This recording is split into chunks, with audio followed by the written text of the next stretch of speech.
Hello friends, welcome back to my channel. So as many of you have commented me about you have faced various problems regarding installation for various Adobe products, so I have decided to create a video in that I will simply tell you about the alternatives that you can use instead of using Adobe products. So let's start. So first I will start with GIMP. So let me just open GIMP first.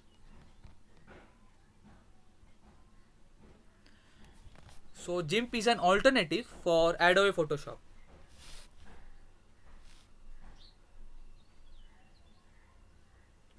So this is a user interface for GIMP, and to give you the clear idea about GIMP, let me tell you some of its application. So as it is an alternative for Adobe Photoshop, it is used for creating rasterized graphics, it is used for image editing and photography editing.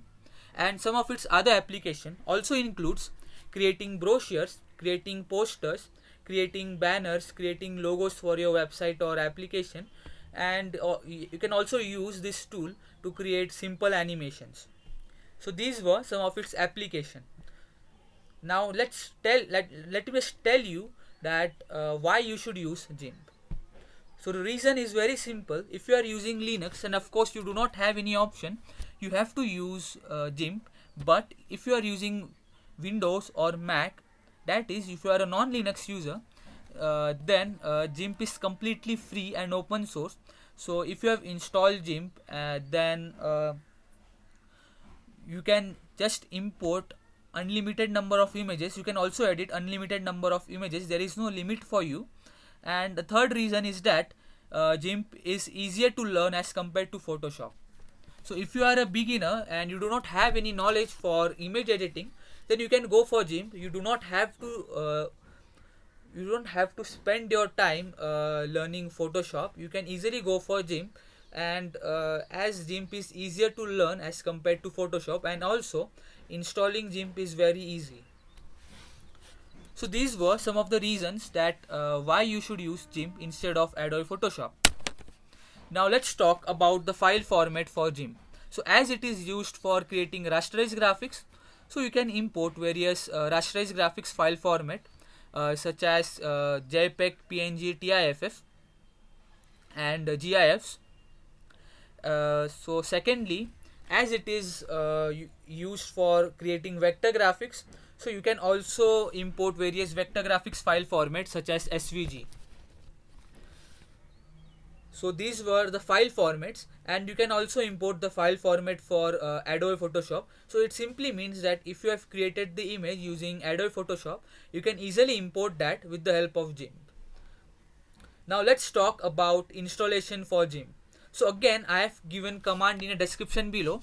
Just check out that command if you are a Debian user, and if you are a non-Debian user or a non-Linux user, I have given the link in the description below. Just check out that link and just install GIMP depending upon your operating system. So this is all about GIMP. Let me just close this tool. Now let's move on to our next tool, which is Raw Therapy. Let me just open Raw Therapy.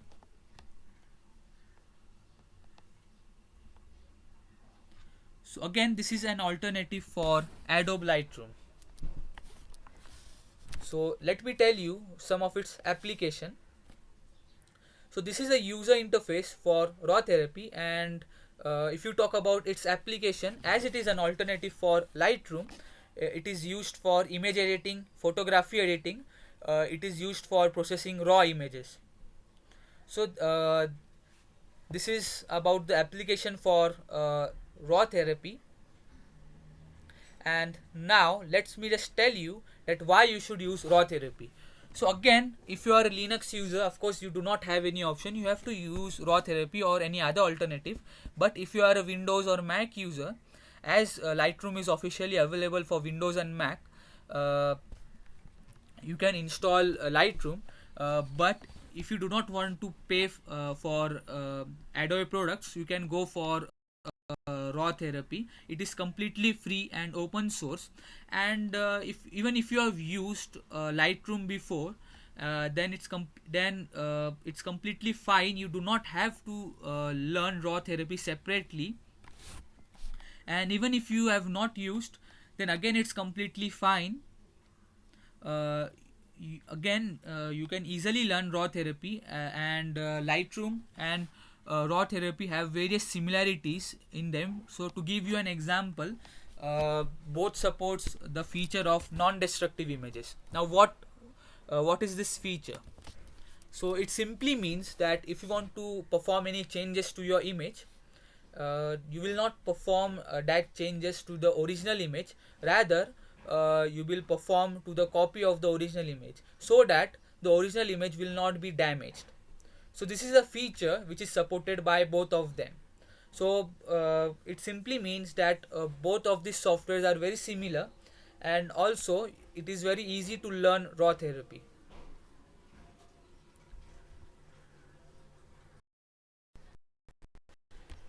Reason that why you should use raw therapy for Adobe Lightroom. So let's move on to the file format for raw therapy. So as it is used for processing various raw images, so you can import various raw formats. If you also want to import non-raw formats, if you also want to import non-raw formats such as PNG, JPEG, GIFs, you can also do that. It is also supported in raw therapy. So you can also import the file format for rasterized graphics, vector graphics. You can import various raw formats and non-raw formats. So this is all about raw therapy. Now let's come back to installation part for raw therapy. So again, for installing raw therapy, I have given the command in description below. Just copy that command and paste that command in the terminal. If you are not using Linux, then just go to that link and download the file depending upon your operating system. So let's move on to our next tool, which is Inkscape. So Inkscape is an alternative for Adobe Illustrator, and to give you clear idea about Inkscape, let me tell you some of its application. So Inkscape is used for creating vector graphics. You can also convert the rasterized graphics into vector graphics using Inkscape, and you just need to import the image, and you can, by following some steps, you can easily convert that image into vector graphics. So these were some of its application, and also the other application include creating brochures, banners, posters, logo for your website or application, creating web graphics, and so on. So these were some of its application.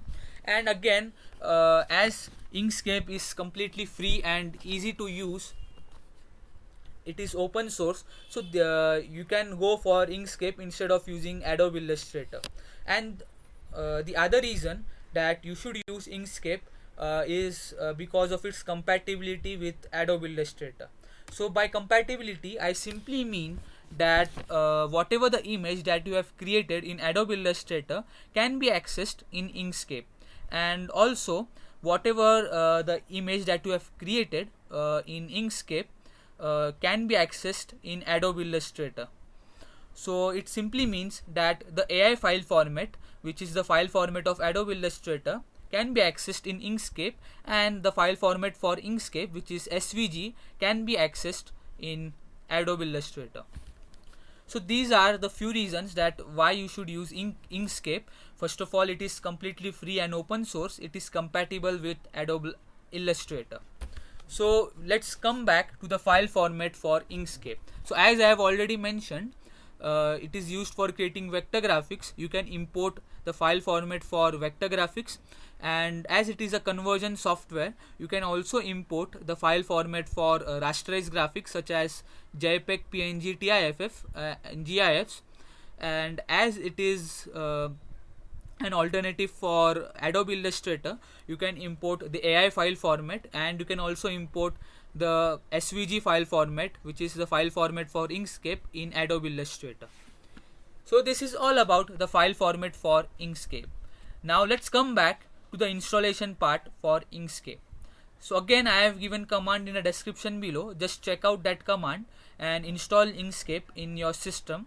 And if you have not used Linux, if you are using Windows or Mac, I have given the website in the description below, the link of that website, and just check out that link and download the file depending upon your operating system.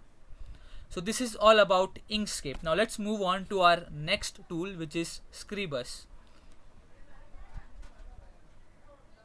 So Scribus is an alternative for Adobe InDesign.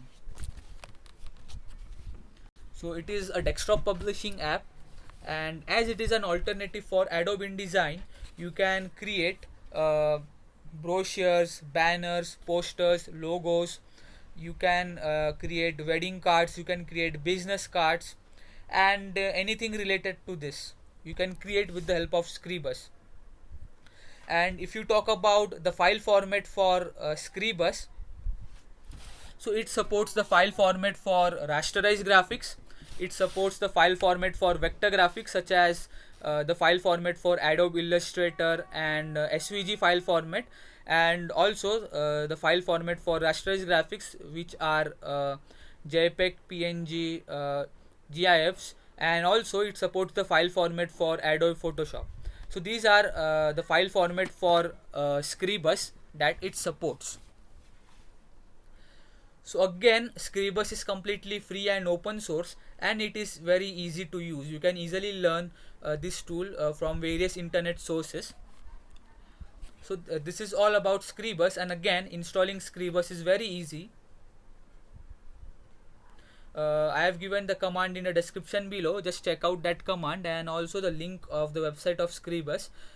Just check out that website and download the file depending upon your operating system, if you are a non-Debian or non-Linux user. So let's move on to our last tool, which is SignFix Studio.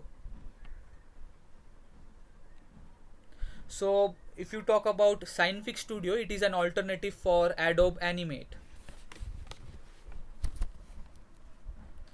So SignFix Studio is used for creating vector graphics and 2D animations. So if you talk about some of its features, for example, SignFix Studio gives you alternative to manual tuning. So it simply means that you do not have to draw anything frame by frame. So this is a feature which is a very cool feature, and it is supported by SignFix Studio. You do not have to draw shading frame by frame. So this is another feature which SignFix Studio provides. So this is about SignFix Studio. Now let's talk about the file format for SignFix Studio. So as it is used for creating 2D animations, you can import various animation file format.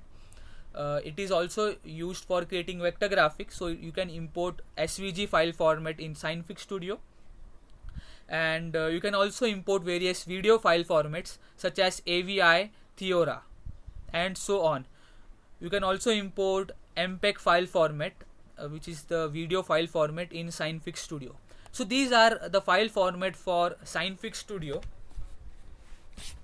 So let's come back to the installation part. I have given the command in a description below. If you are a Linux user, just copy that command and paste in the terminal, and if you are a non-Linux user, just visit the website of SignFix Studio and download the file depending upon your operating system. So these are the 5 alternatives that you can download and use instead of using Adobe products in Ubuntu 20.04. Now the reason that why you should not use Adobe products in Ubuntu 20.04 is, first of all, these products are not free and open source, so you have to pay for such product, and that too, they are not officially available for Linux. So you have to download them using Wine or any other third-party software. So it does not make sense to use such products as they are not available freely, and you have to download some of the earlier versions of Adobe products that are old and outdated. You cannot use the latest version because it is not supported by Wine. So that's why you have to use the alternative for this product in Linux platform. So these were the reasons that why you should use the alternatives for various Adobe products. So of course I have not covered all Adobe products, but in the next series of video which I will be creating about best video editors, best image editors, I will try to cover the remaining Adobe products in that video. So that's it for this video. Please like, share and subscribe to my channel. So see you in the next video. So till then, goodbye.